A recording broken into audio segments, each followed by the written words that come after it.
Mga guys, no, bantay sarado na pala, no? Bantay sarado na pala ng militar ang oil field ng Pilipinas sa West Philippine Sea. Malupit. Matindi to, no? Matindi talaga itong mga military natin, no? Talagang ano, hindi nila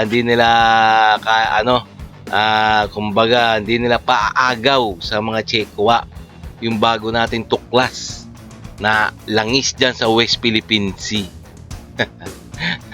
Ito ang bibigyan natin ng kumbaga reaction video to, mga kababayan, ha. Komentaryo, criticism, at kung ano man inyong mga salubin diyan, pwede rin naman kayo mag-comments diyan. Okay, no? So kung bago pa lang sa aking channel, please like and subscribe na lang muna sa ating YouTube channel, ha, bago tayo umpisa. And also please, paki-subscribe din kay Ariel TV. Okay, no? So umpisa na natin, no? Kung paano bantayan ng mga ating military ang bagong oil field. Okay, no? In the 1990s, early 2000, ang pinag-usapan yan, numbers, dapat maraming barko, may aeroplano, may mga SEAL teams tayo para makapag-responde. Today, it's not about numbers, it's about the capability. Yung ating mga bagong kagamitan, radar, ships, aircraft, ay mas capable na kaysa nakaraan. So kahit na mas konti ang numbers, mas malakas naman ang capability to monitor and to respond. So sufficient naman yung meron sa atin. Bagamat sufficient, yung AFP naman is prepared kung sakali may surge sa requirement nila.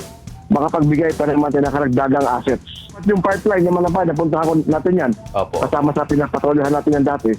Malaki yung ating oil rig doon. And then yung pipeline goes all the way. Mahabang pipeline kasi mga 500 miles yan all the way to Batangas.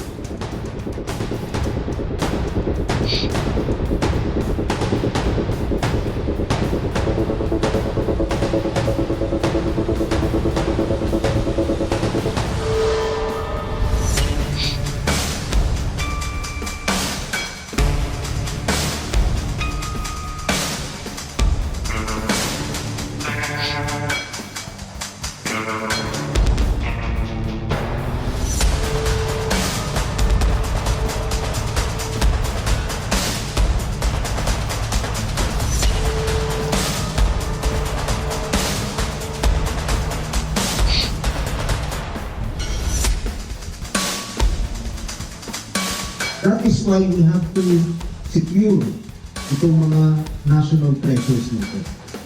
And we believe that there are more, mas marami pang mga resources na nandyan at kailangan bantayan natin.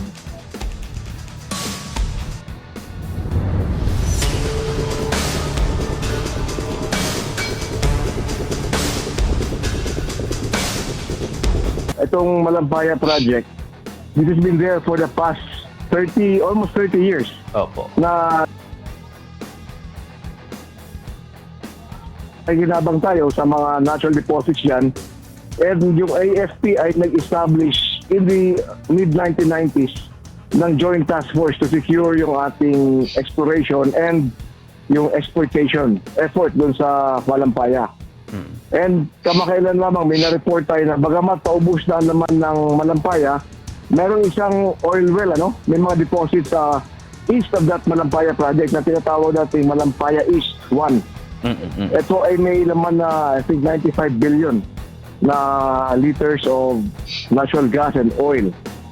Yung security niyan ay napupunta pa rin sa Joint Task Force Malampaya, which has the capability to detect and to respond. Ibig sabihin, minimonitor ng JTF Malampaya ang kapaligiran.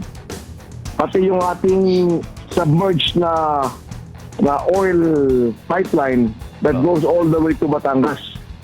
So, secured yan, monitored, and pag may breach of security, nakakapag-respond naman tayo. Kamakailan lamang, I think it was yesterday, dumala yung ating Chief of Staff, si Gerald Bauner, sa Malampaya to check on the security and the preparedness. So, okay naman yung ating Joint Task Force Malampaya for the additional task of Malampaya East 1.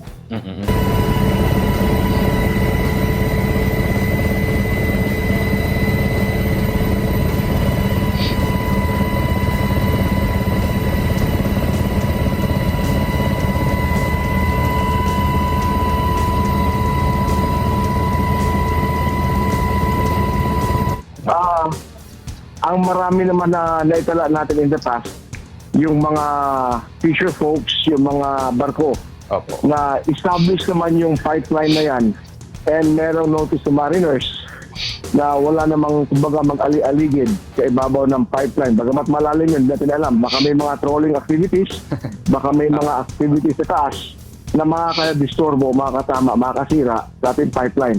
So wala tayong na-monitor na direct threat naman sa kanya.